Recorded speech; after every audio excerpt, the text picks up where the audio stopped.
My fiancée texted minutes before the ceremony. I can't go through with this. I'm out. I told the officiant, change of plans. Then I turned her rejection into a party celebrating my escape. 48 hours later, she was begging for another chance after her plan fell apart. I, 34M, stood in the small side room of the venue, adjusting my tie for what felt like the 100th time. My best man was cracking jokes to ease my nerves while my brother poured small glasses of whiskey. The ceremony was scheduled to begin in 20 minutes. Family and friends, nearly 150 people, were already seated in the garden area we'd spent months planning and thousands of dollars preparing. Then my phone buzzed.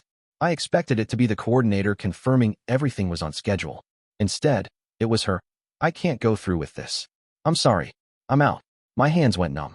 I read it again, thinking it must be a joke. It wasn't. Everything okay? My best man asked, noticing my expression. I showed him the message.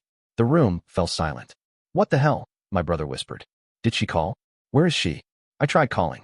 Straight to voicemail. I texted back. Is this for real? Please call me. Nothing. The coordinator knocked on the door, smiling brightly.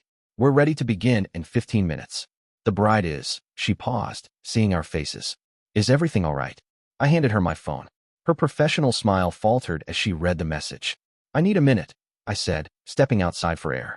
Standing alone, staring at the decorated venue that had cost us, mostly me, over $30,000, something shifted inside me. Anger replaced shock, not just at being left at the altar, but at realizing how much I'd compromised over our 3-year relationship. The constant arguments about money, the suspicious late nights, working, the way she'd isolated me from friends who weren't good enough. I walked back inside with a decision made. Change of plans, I told the coordinator. The wedding's off, but the party's still on. My best man looked concerned. Are you sure that's? I'm sure, I said. Everyone's here. The food's paid for. The bar's stocked. I'm not wasting this day. The coordinator hesitated.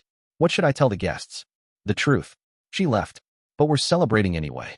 20 minutes later, I walked out to what should have been our ceremony. The officiant announced the situation, keeping it simple.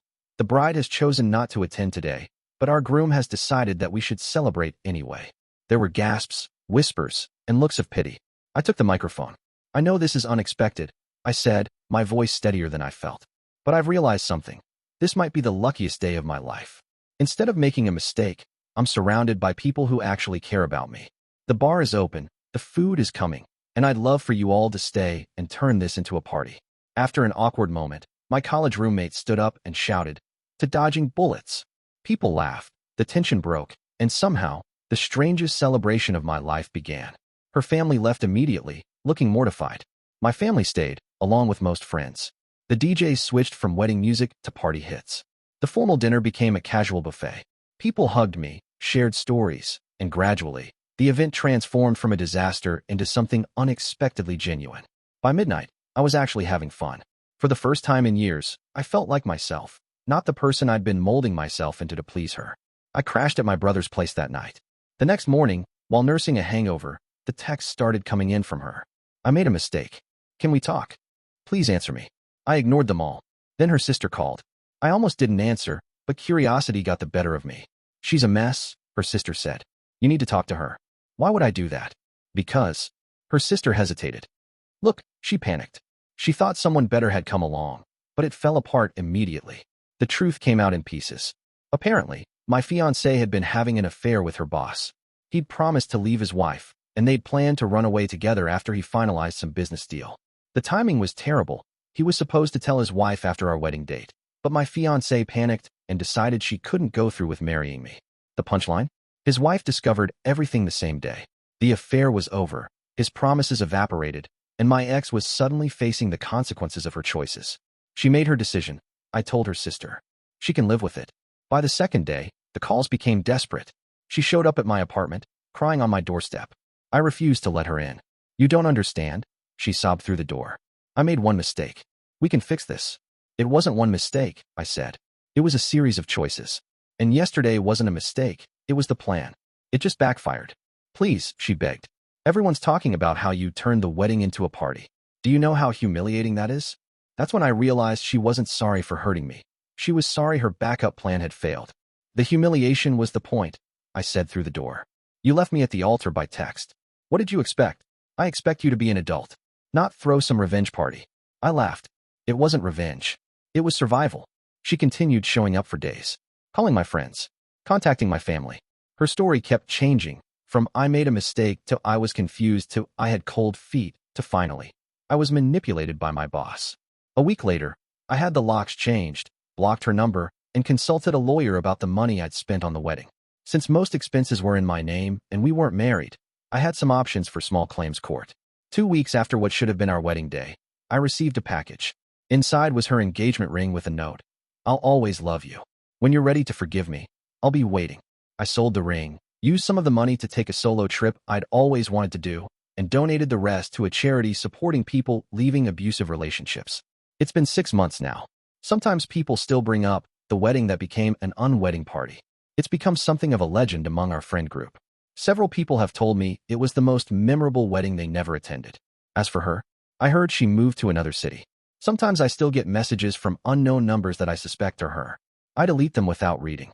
The strangest part of all this, that text, the one that seemed like the worst thing that could happen on my wedding day, was actually the best thing that could have happened in my life. Update 1. It's been a year since the unwedding incident, and I thought I'd share some developments for those who've been asking. First, the legal stuff. I did take her to small claims court for my portion of the wedding expenses. The judge was surprisingly sympathetic, especially after seeing the text message and timeline. I was awarded about 60% of what I spent, which I never expected to actually receive. To my shock, her parents contacted me 3 months after the judgment. They were mortified by their daughter's behavior and insisted on paying the full amount. Her father met me for coffee and apologized profusely. We didn't raise her to be this person, he said. It was an awkward but strangely healing conversation. As for my ex, she didn't take the court case well. She created multiple social media accounts to tell her side of the story, painting herself as the victim of my public humiliation campaign. Few people bought it, especially after screenshots of her text with her boss somehow leaked into our social circles. The most unexpected twist came 4 months ago. I was having dinner at a new restaurant when I spotted her across the room with a man. I tried to leave discreetly, but she saw me. Instead of the dramatic confrontation I feared, she just looked away, clearly embarrassed. The guy she was with noticed the tension and asked what was wrong. I could see her whispering to him, and his expression changed from confusion to discomfort. Later that night, I received a message from an unknown number. I'm sorry for everything. I hope you're doing well. I'm getting help now. I didn't respond, but it seemed more genuine than her previous attempts. On the personal front, I've started dating again. Nothing serious, but it's been refreshing to meet people without the baggage of my previous relationship. I've realized how much I compromised my own happiness trying to make that relationship work.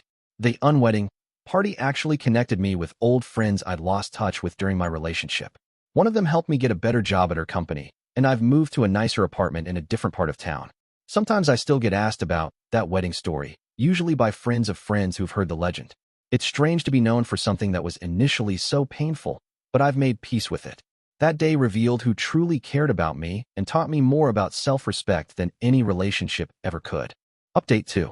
2 years post-unwedding, and life has taken some unexpected turns. 6 months ago, I received a formal letter from my ex. Not a text, not an email, an actual handwritten letter.